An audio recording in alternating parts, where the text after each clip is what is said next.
autoridades nomeadas, senhoras e senhores desta distinta audiência, bom dia. Sou o comandante Rodrigo Moreira, aqui do Corpo Docente da Escola de Guerra Naval. Inicialmente, gostaria de agradecer a honra que me foi concedida em poder participar como expositor deste primeiro simpósio internacional do Centro de Estudos Políticos Estratégicos da Marinha em 2023. Gostaria de fazer algumas considerações preliminares para comentar que as colocações e conceitos que eu vou proferir aqui são de natureza essencialmente acadêmica e não necessariamente representam posturas ou posições das instituições a que me vinculo, embora as visões dos mares do Sul se apoiem em boa medida no pensamento estratégico naval predominante. Aproveito para saudar os professores Zeno Leone e Vinícius Carvalho, do King's College de London, por terem se disposto a cruzar o Atlântico e virem compartilhar conosco os seus conhecimentos e suas experiências e fazer essas exposições que acabaram de completar, provendo insights extraordinários para as nossas reflexões. As presenças desses destacados acadêmicos, nos ajudam a fazer frente à endogenia acadêmica, que é sempre uma preocupação das instituições de ensino superior. Mais do que isso, elas também nos criam a oportunidade de perceber as abordagens etnocêntricas que nos vêm, através também, principalmente, da literatura estrangeira, literatura forânea, a que invariavelmente recorremos em nossos trabalhos de pesquisa e que nos trazem, eu diria, uma literatura muito valiosa, que nos aporta informações geradas em centros de excelência de produção de conhecimento, em geral na língua inglesa, mas que não podem ser assimiladas acriticamente aqui por nós.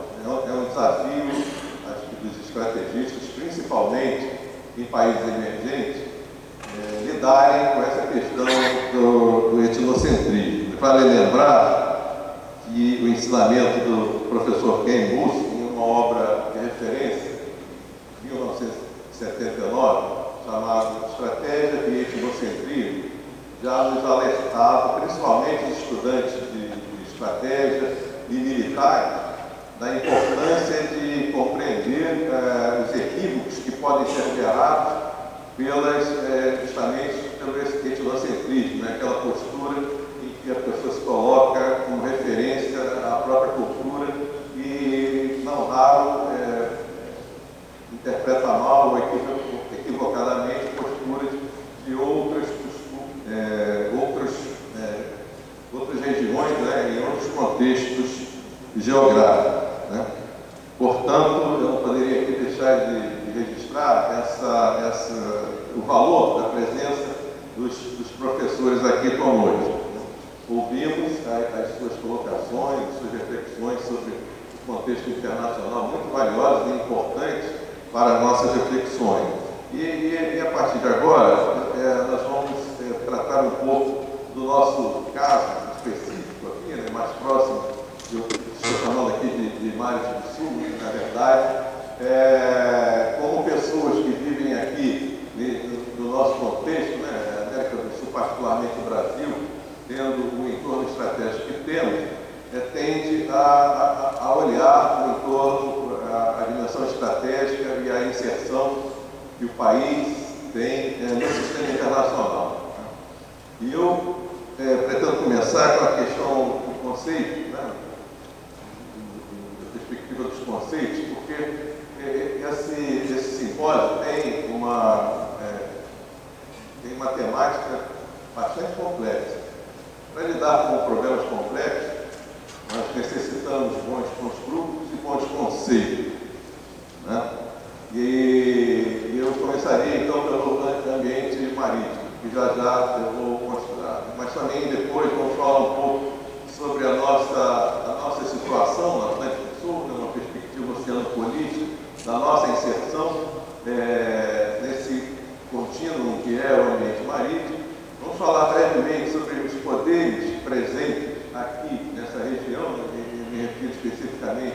aos poderes navais e algumas considerações finais como pontos de reflexão para informar os elaboradores de planejamento estratégico e também dos trabalhos que estão em desenvolvimento por nossos alunos. Bom, eu queria ressaltar ainda sobre a questão do etnocentrismo, que fruto da parceria acadêmica que nós temos com o Quinta Escola de Londres, foi possível realizar um trabalho de pesquisa conjunto nos últimos 3 anos, eu diria, é um projeto editorial que tornou possível colocar professores e pesquisadores, tanto daqui da Escola de Guerra Naval, quanto lá do Quinta Escola de Londres, em especial do Corbett Center, numa mesma obra, no mesmo livro, um livro que foi editado recentemente, também aqui teremos um lançamento simbólico também, mas é um trabalho que eu reputo interessante desse ponto de vista, porque foi possível colocar numa mesma obra visões tão diferentes, né, de pesquisadores separados em latitude, no grau que estamos, né, de Londres, da Europa, mas foi possível, então, construir essa coletânea e ajuda um pouco nesse processo, né, de perceber quais são as diferenças de abordagem, o que é valorizado em cada cultura, em cada contexto político estratégico específico. Mas então, sobre o conceito de ambiente marítimo, essa expressão aparece em todos os nossos textos e também nos nossos documentos de alto nível. É uma expressão que está na moda, né, lidar com o ambiente marítimo. E ele está sendo citado aqui em analogia à expressão na língua inglesa maritime domain. E tal como nós definimos nesse livro que eu acabei de mencionar, a questão toca a totalidade, né? É um espaço multidimensional que abrange oceanos, mares, vias navegáveis, incluindo todos os elementos do poder marítimo, atividades relacionadas, daí incluiria as atividades econômicas, né? A infraestrutura, recursos ativos, entre outros.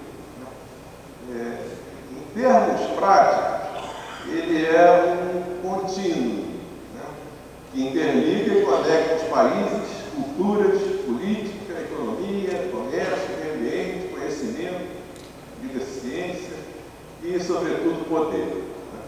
Então, a mensagem aqui é de indivisibilidade desse domínio, né, e também da nossa condição de continuamente conectados por esses espaços, né, que na prática são invisíveis e eventualmente nós podemos fazer partições analíticas, né, Atlântico, Pacífico, Atlântico Norte, Atlântico Sul, mas é importante lembrar que isso tudo é um contínuo, né, que nos conecta. O ambiente marítimo, ele requer uma atenção da nossa parte pelo potencial que ele tem como todo, inclusive de gerar poder espontaneamente para os atores que nele se fazem presentes.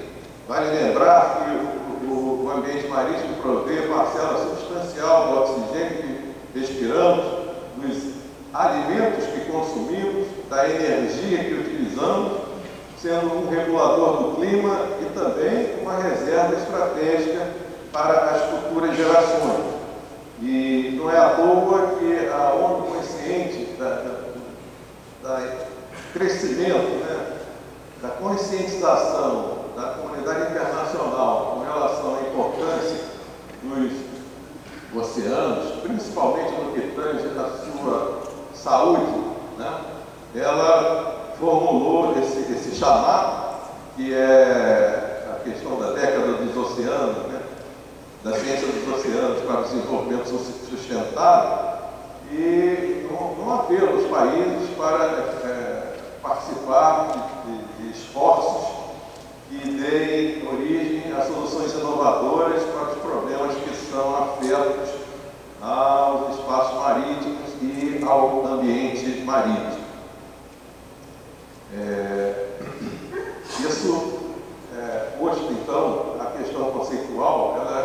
fundamental, né? Porque, lembrando aqui do caso dos nossos estudantes que estão numa fase inicial de projetos de pesquisa, ancorar os conceitos-chave é uma parte importante do trabalho. Por caso contrário, as discussões podem ficar um pouco difusas, né, ambíguas, ou pouco claras, porque essas palavras às vezes oscilam o significado e não permite assim, uma abordagem mais precisa como demanda a pesquisa científica. Lembrando aqui que o ambiente marítimo, agora visto aí como um todo, ele, parte dele tem donos, ou melhor, tem pretendentes a dono, que estão marcados aí com essas áreas que são supostamente jurisdicionais, né, onde os estados costeiros, no regime da Convenção das Nações Unidas sobre o Direito do Mar, atribuem em graus de jurisdição diferentes. Então, sobra o chamado alto mar, né, que aparece na cor azul.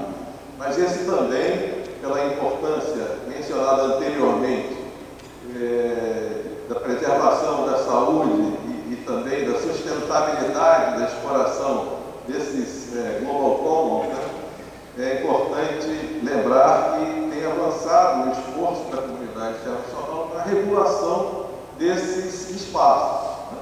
Então, tivemos aí a notícia recente, que ainda está sendo, vamos dizer, absorvida e estamos procurando entender melhor, né, do anúncio do Tratado do Alto Mar, em que,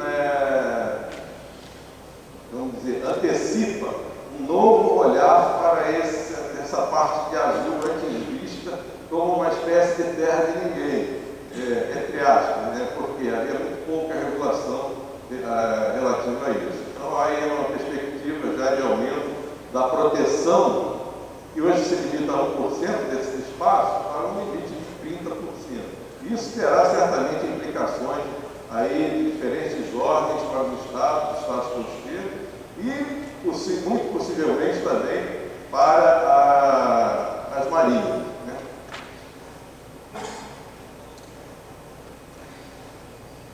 Bom, nesse ambiente marítimo, eu diria que, em termos de segurança, nós vivemos com a interação de dois tipos de forças.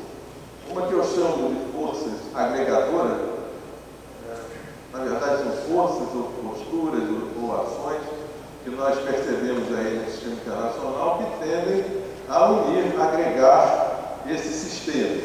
E entre elas eu destaco a força da economia, do comércio internacional, né?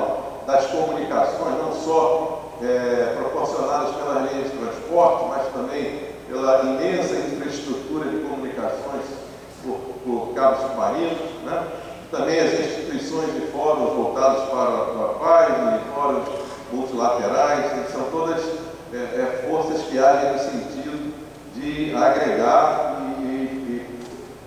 vamos dizer, conter dissensos e encontrar soluções alternativas para os problemas. Por outro lado, tem as forças que tendem a desagregar. Né? E aí estão as disputas mais ferrenhas, as guerras de conflito, que ouvimos aqui nas duas falas iniciais, né? Guerras e conflitos de alta intensidade pelos mais variados motivos, políticos, religiosos, culturais e étnicos, né? Mas também a possibilidade de terrorismo marítimo, né?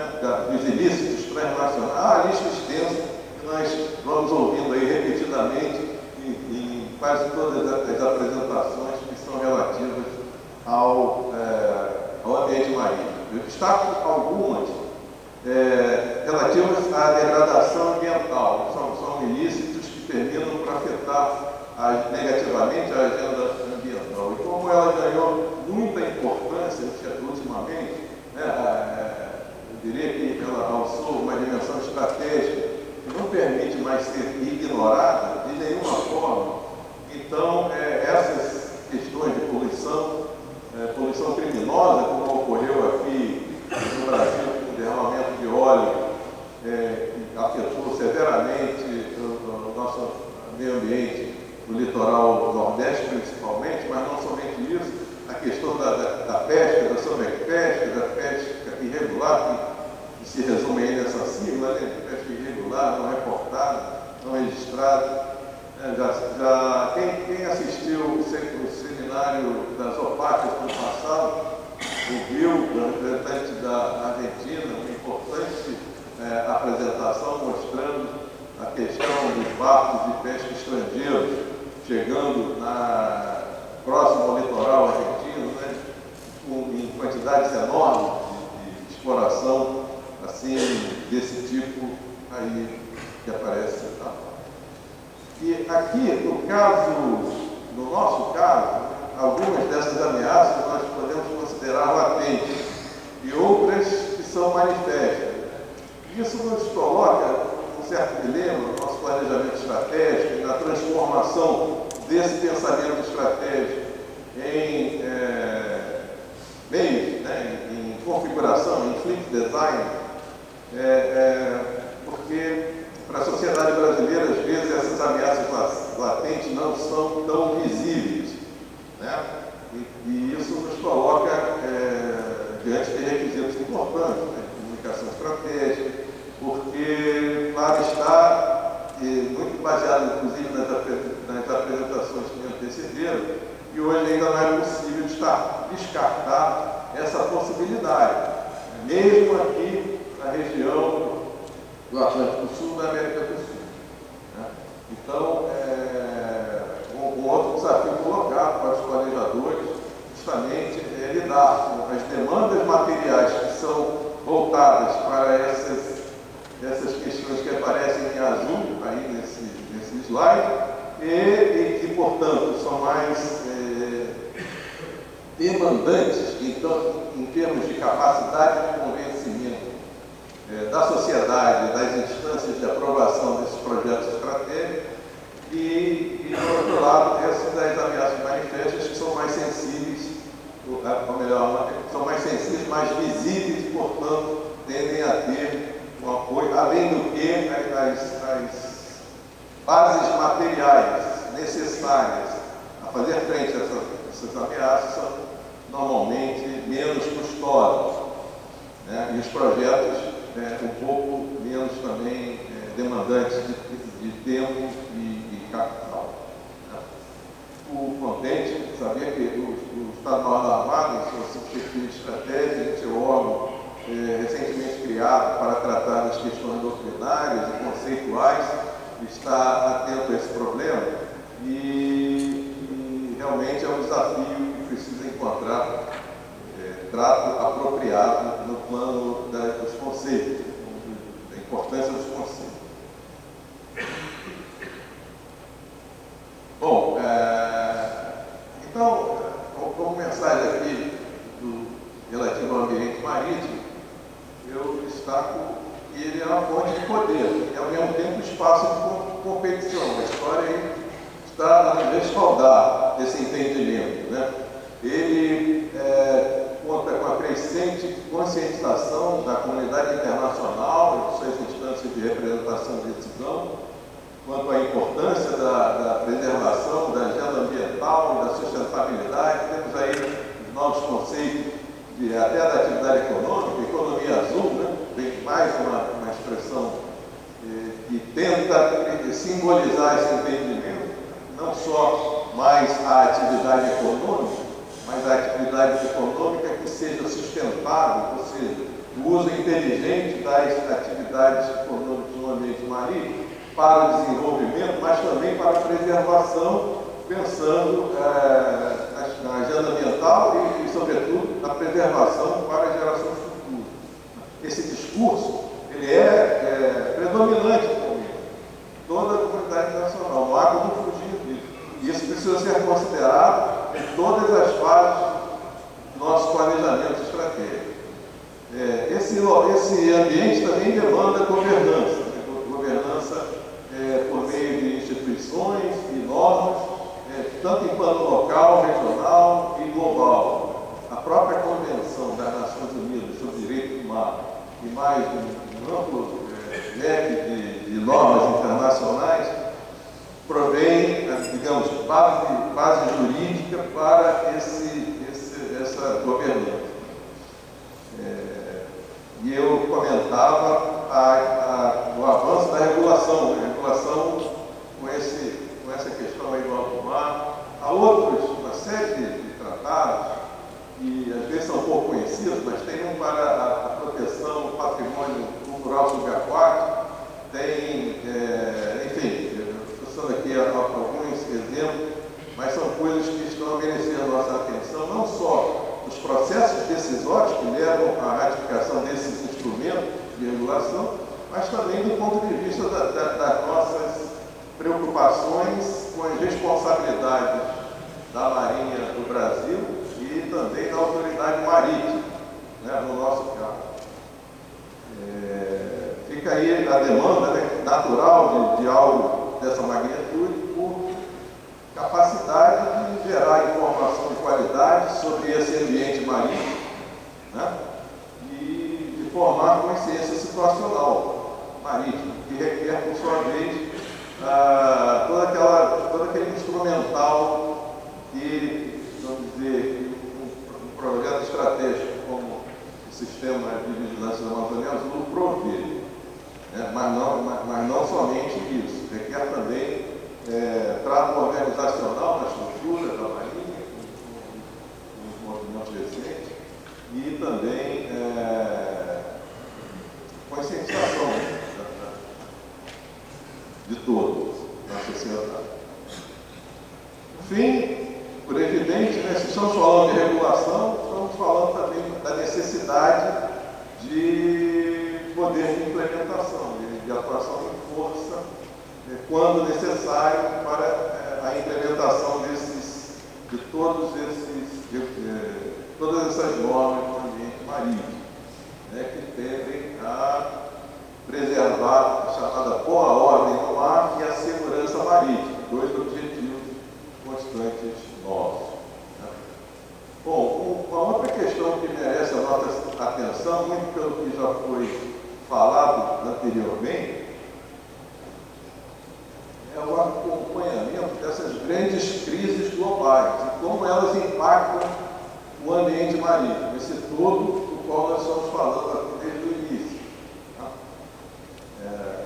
Eu me refiro não somente à crise da Ucrânia, que certamente teve um impacto enorme, mas outras crises de alcance global, como, por exemplo, a crise da pandemia, a crise sanitária de nível global, e que teve impacto de diversas ordens. Eu acrescentaria também a questão climática, crise climática, que, segundo o último relatório, que é deste mês, do IPCC, painel intergovernamental para a crise climática, essa crise tem o potencial de afetar metade da população do planeta, né? Com os fenômenos que são derivados, com os fenômenos climáticos extremos, a elevação do nível dos oceanos. Então, tudo isso merece a atenção do planejador. Né? Um aspecto particular dessa guerra da Ucrânia, que foi mencionado aqui pelos que me antecederam, é justamente uma nova, ou ficou mais evidente, ou é uma nova forma de uso de armas, né? A guerra é econômica, né? Esse regime de sanções, ele tem tido um efeito que ainda é difícil de mensurar, mas certamente o impacto sobre o ambiente marítimo é evidente, não só por abalar as fontes tradicionais de produtos críticos, incluindo alimentos e fontes de energia, mas também por limitar o trânsito em certas regiões do globo, né? O transporte marítimo, a escassez de itens críticos que terminam gerando abalos em mercados e em moedas. Eu acho que uma questão que eu levanto aqui para os nossos pesquisadores, professores e alunos também, importância de colocar algum tipo de foco nessas crises, mas não nas crises em si, mas nos efeitos que elas produzem no ambiente marítimo e como esses efeitos podem nos afetar como Estado, né, ou como região, aqui no caso, nossa biorregião, do Atlântico Sul. Só para exemplificar, essa é uma de muitas matérias, né, que estão disponíveis, que fala justamente sobre um dos efeitos de um conflito, né, desse, que foi justamente a rápida escassez, né, no momento da retomada das economias, a escassez de contêineres para fazer transporte de produtos, às vezes, estratégicos, que são demandados por setores críticos de economia, isso no mundo inteiro. E um detalhe, né, os poucos contêineres que sobraram, a prioridade foi colocada nos países exportadores de maior rentabilidade para as economias que possuíam esses materiais. Então, isso foi sentido aqui no Brasil, gerou dificuldades para os importadores, exportadores, e essa é uma derivada segunda de uma crise que estava acontecendo, no caso, da crise da pandemia. Mas também é fácil imaginar outras derivadas dessas outras crises. Então, a mensagem aqui é: as grandes crises globais impactam o ambiente marítimo e convém nós compreendermos essa dinâmica, né? A dinâmica própria do ambiente marítimo, que às vezes nos escapa ou não, ou fica em segundo plano nas nossas análises. E agora eu vou comentar algo sobre a nossa condição, né, oceanopolítica aqui nos mares do sul. E acho que é importante fazer esses comentários, todavia, esses comentários que foram feitos anteriormente, pois possibilitam aos nossos colegas, nossos convidados e aos nossos pesquisadores compreender um pouco o modo de ver que nós temos aqui, né, ao sul do Equador, particularmente no nosso caso brasileiro, que ocupa uma posição bastante especial no Atlântico Sul. Então,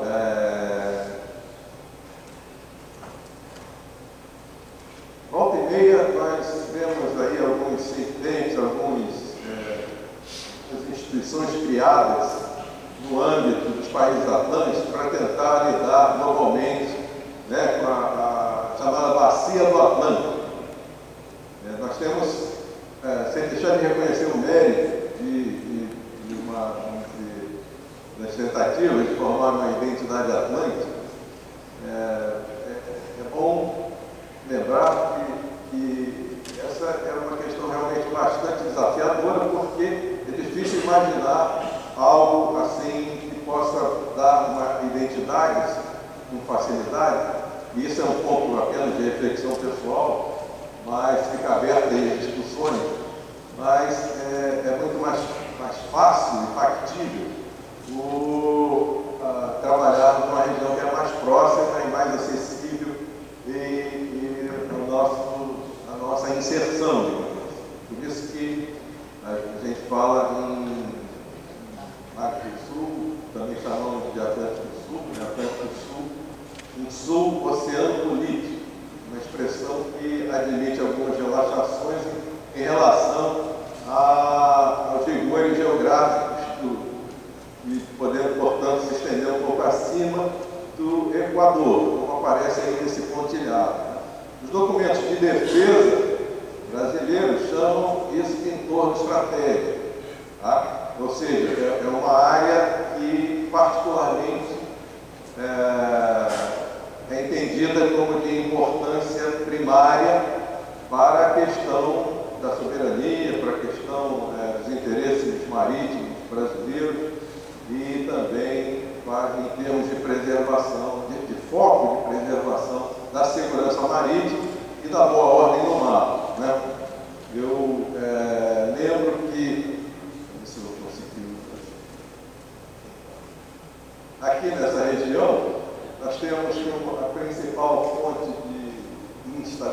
similares, talvez, aqui do Golfo da Guiné, uma região onde há ocorrências em maior escala de ilícitos e está a requerer a nossa participação nas soluções para isso. Então, mostrando aqui rapidamente, o Brasil se insere nessa região numa posição bastante proeminente, né? O litoral norte nos projeta em direção à América do Norte, também com acesso ao canal do Panamá e também à Europa, né? O nosso nordeste vê a importação da distância para a África, para a faixa das 1.600 milhas náuticas, e também a nossa costa leste toda nos projetos em direção à África. Temos acesso aos principais divisores de água, a passagem do Cabo e também a passagem de Drake, e esses pontilhados, essas linhas, essas setas dão uma ideia das nossas principais linhas de comunicação. São linhas de comunicação que são vitais para o esforço brasileiro de importação e exportação. Elas levam e trazem insumos econômicos para a nossa economia e também a nossa exportação para os diversos locais, né? Lembrando também que o ambiente marítimo, no caso do Atlântico, ele se interioriza no continente sul-americano por intermédio das bacias oceanográficas. Então, aí aparecem as principais calhas aí da bacia do Amazonas, né? Que permite que essa influência entre no continente. E também vice-versa, que o continente influencia. E isso nos chama a atenção porque, quando tratamos de ilícitos, isso pode ser via de conexão entre regiões que são produtoras de determinadas matérias proibidas, por exemplo, drogas, né? Então, a gente não pode deixar de considerar essas bacias hidrográficas. Tem também a bacia lá do Rio Paraguai-Paraná, que tem acesso ao Rio Paraná. Bom, também vale destacar alguns dados que são estatísticos, né? Que reforçam como esse espaço é vital para a nossa sobrevivência. O percentual do comércio exterior brasileiro, 90%, produção nacional de petróleo, derivados de petróleo e gás, está praticamente em sua maioria absoluta nos campos de produção marítima, né? E muitos deles situados próximos já aos limites da zona econômica exclusiva. Né?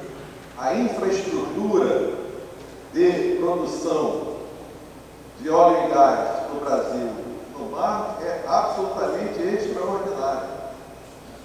Não só a infraestrutura, né? O movimento, a dinâmica que ela impõe ao setor marítimo é o ambiente marítimo. Está a requerer então a população viva em pleno ambiente marítimo, né? Não só aqui na costa brasileira, mas também na costa africana, onde também há campo de produção marítima, e também ao intenso tráfego marítimo, que todo dia ele é acompanhado pelo nosso sistema de controle, né? Só uma imagem representativa, simbólica, né, do acompanhamento do tráfego marítimo brasileiro, mas tudo isso dá ideia de quantas pessoas estão no mar agora, nesse entorno que nós estamos tratando. E nos lembra nossos compromissos internacionais em termos de segurança da vida humana no mar. Bom, apenas um dado dado oficial, a quantidade de nitrogênio é outra coisa extraordinária aqui no nosso mundo. Também é importante entender os princípios constitucionais que nos regem, né? Regem o país, a política externa e a política de defesa. Como o princípio da não intervenção, o princípio da solução pacífica de controvérsias e a valorização do multilateralismo, que já foi mencionado aqui anteriormente também nas palestras. Então, em outras palavras, nós gostamos de iniciativas multilaterais. Gostamos menos um pouco das que são mais unilaterais, de estudos mais fechados de associações de países para isso ou para aquilo. Né? Então, um outro ponto também é importante compreender são as formas de relação e de calibragem das atenções em termos de relação norte-norte e sul. Isso é feito na política externa de cada governo, né? Mas o fato é que há uma preocupação continuada dessas relações, em como tratá-las e em que dimensão priorizar, em que termos priorizar. Então nós temos sim um compromisso aqui na relação sul-sul, temos aqui uma série de fóruns criados que nos colocam, que nos conectam para as discussões e os debates relativos a esse ambiente. Nós ouvimos que foi dito pelo professor Bento que uma das possibilidades para o Brasil era justamente liderar ou participar, ou atuar nesses esforços internacionais de moderação, de regulação, de intermediação. Então, acho que isso, de alguma forma, nós temos trabalhado um pouco nessa área. Eu destaco ainda o apoio e alinhamento que nós temos ao regime da Convenção, o regime internacional que goza de um respaldo legitimidade bastante razoável, são 168 estados a ratificá-lo, embora alguns estados importantes não o tenham feito, como os Estados Unidos, né, aqui na América do Sul, Venezuela e Peru, por razões muito específicas, mas mesmo esses estados, eles estão a observar, né, as partes que são, digamos, reconhecidas por eles como positivas para o uso do mar. Né? Mas